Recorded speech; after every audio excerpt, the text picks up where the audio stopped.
सरकार ने लगभग 13 सालों के बाद एक बहुजन समाज के पक्ष में कानून क्या बना दिया, मनोवादी मीडिया के पेट में दर्द होने लगी।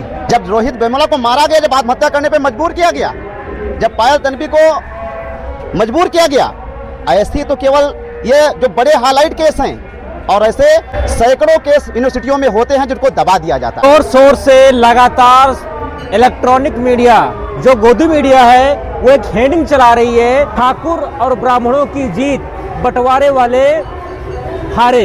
इसको लेकर के भारत में 3000 सालों तक पढ़ाई और लिखाई का हक ब्राह्मणों को था। जब से SC ST OBC समाज को पढ़ाई लिखाई का दर्जा समान रूप से मिलने लगा, तब से सवर्ण समाज के पेट में मरोड़ पैदा हो गई।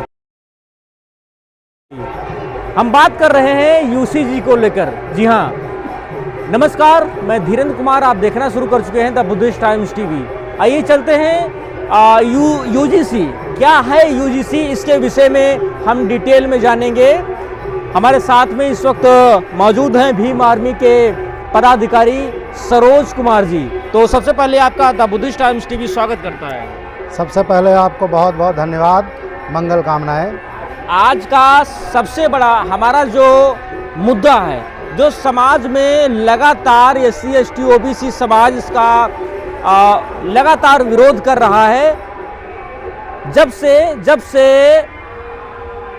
15% UGC जब से ये कानून लागू हुआ, उस वक्त से आज तक जो है 15% सवर्ण समाज इसका विरोध कर रहा है। और उसके विरोध के बाद में सुप्रीम कोर्ट में जब PIL दाखिल हुई तो सुप्रीम कोर्ट ने कैसे रोक लगा दी, और उस वक्त से आज SC ST OBC लगातार सड़कों पर उतरा हुआ है। आगे की जानकारी हम जानेंगे सरोज जी से। जी बताइए, UGC क्या है? देखिए, UGC तो पहली चीज़ तो है यूनिवर्सिटी ग्रांट कमीशन। ये 1956 में बनाया गया। और मैं ये कहना चाहता हूँ कि जब से UGC आया है कानून, तब तक जो है कुछ मनवादी विचारधारा वाले लोग, खासकर स्वर्ण समुदाय के लोग, 15% लोग, उनको बिलगलाहट है कि उनको कहना है कि वो जो है हमारे अधिकारों को छीन रहे हैं, लेकिन ऐसा नहीं है। उनको अधिकारों को नहीं छीन रहा, कोई नहीं छीन रहा है। मैं यही कहना चाहता हूँ कि उनको देखना चाहिए, जब पिछड़ों, दलितों, आदिवासियों पे अन्याय अत्याचार होता है तब उनको नहीं दिखता है। तब उनको दिखना चाहिए कि जो है जब बहन बेटियों पे अन्याय अत्याचार होता है, पिछड़ों पे होता है, दलितों पे होता है, तब उनको आना चाहिए हम लोगों के साथ में मैदान पर, और उनको जो है हमारे साथ में खड़ा होना चाहिए।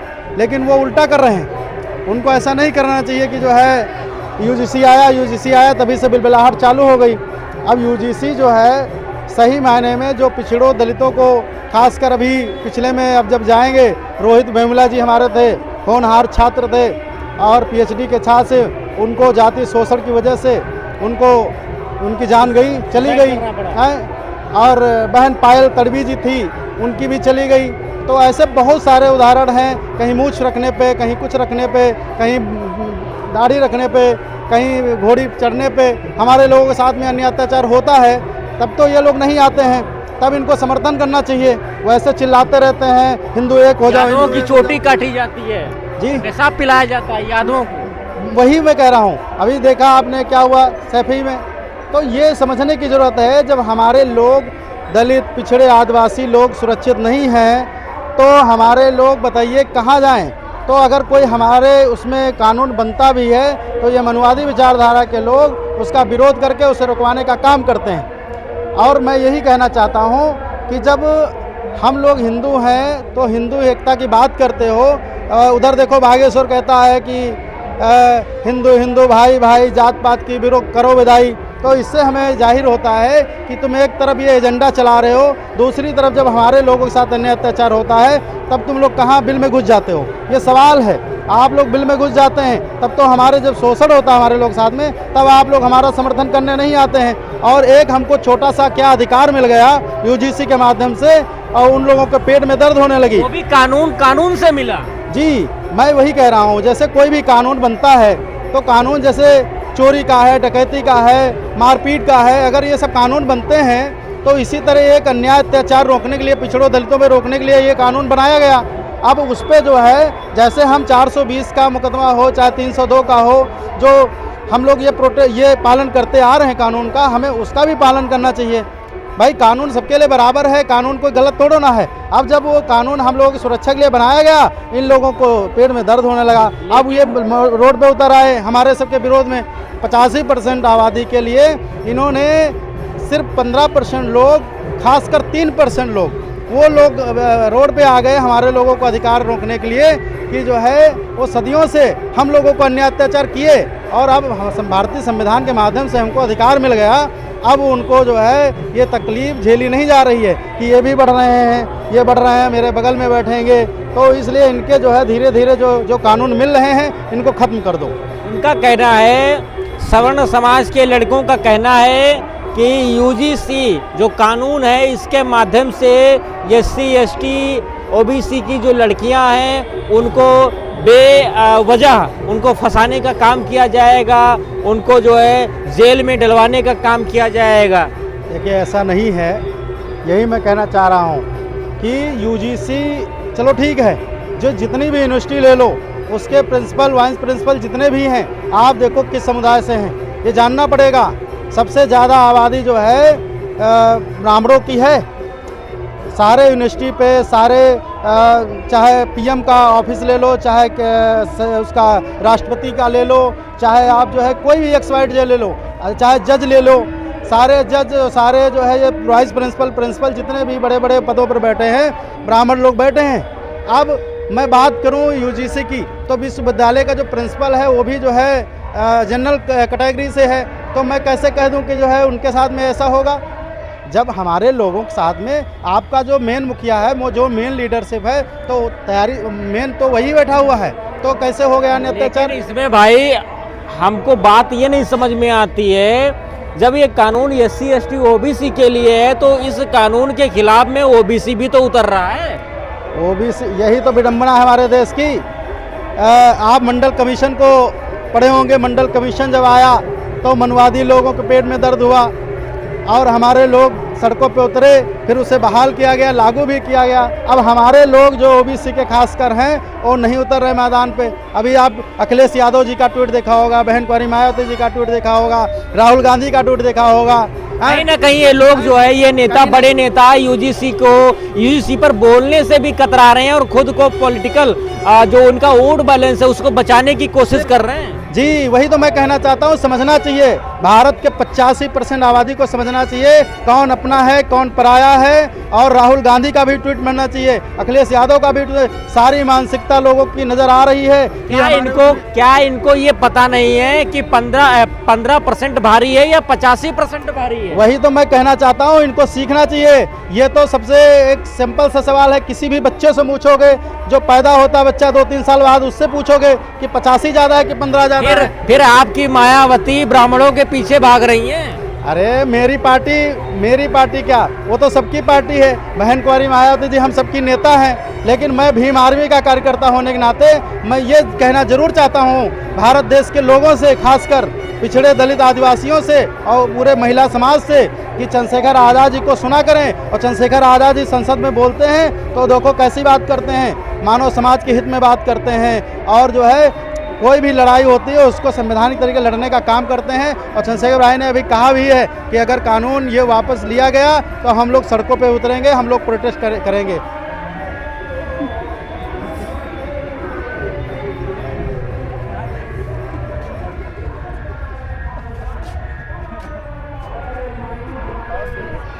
जोर शोर से लगातार इलेक्ट्रॉनिक मीडिया जो गोदी मीडिया है वो एक हेडिंग चला रही है। जब से सुप्रीम कोर्ट ने यूजीसी को लेकर रोक लगाई है, तब से गोदी मीडिया का एक हेडलाइन चल रही है कि ठाकुर और ब्राह्मणों की जीत, बंटवारे वाले हारे। इसको लेकर के ये जो जिस मानसिकता की ये मीडिया है, ये जो हेडिंगें चला रही है, इसको लेकर के आप लोगों का क्या कहना है? देखो, इनके पास कोई एजेंडा है नहीं, और ख़ासकर अगर मैं आप लोग, अगर मैं कहना चाहूँगा, अगर आप लोग ना हो, ये सोशल मीडिया ना हो, यूट्यूब चैनल वाले ना हो, आप लोगों जैसे साथी ना हो, तो बहुजन समाज की, पिछड़ों की, दलितों की, खासकर महिलाओं की आवाज़ दबा दी जाएगी और दबा दी जाती है। और वहाँ पे लोग बैठे कौन है ये समझने की ज़रूरत है।